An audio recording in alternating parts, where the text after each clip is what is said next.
আম্মু, ইউনুস আলাইহিসসালাম তো বিশাল এক মাছের পেটে ছিলেন। অন্ধকার সেই জায়গায় তিনি কিভাবে বেঁচেছিলেন আর কী বা করেছিলেন? সেই ঘোর অন্ধকারে ইউনুস আলাহিসাল্লাম মোটেও ভয় পাননি বা আল্লাহর রহমত থেকে নিরাশ হননি। তিনি জানতেন আল্লাহ সব শুনছেন। মাছের পেটে বসে তিনি মন থেকে এক বিশেষ দোয়া পড়েছিলেন। কোন দোয়া আম্মু? আমাকে শিখিয়ে দিন না। অবশ্যই।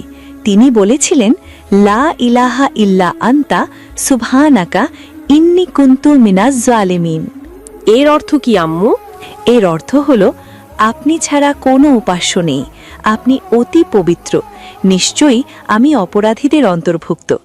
এই দোয়ার শব্দগুলো আল্লাহর খুব পছন্দ হয়েছিল, তাই আল্লাহ মাছটিকে আদেশ দিলেন তাকে সমুদ্রের তীরে উগরে দিতে। সুবহানাল্লাহ! তার মানে বিপদে পড়লে এই দোয়া পড়লে আল্লাহ আমাদেরও কি সাহায্য করবেন? একদম ঠিক। যে কোনো বিপদে এই দোয়া পড়লে আল্লাহ পথ সহজ করে দেন। সুবহানাল্লাহ!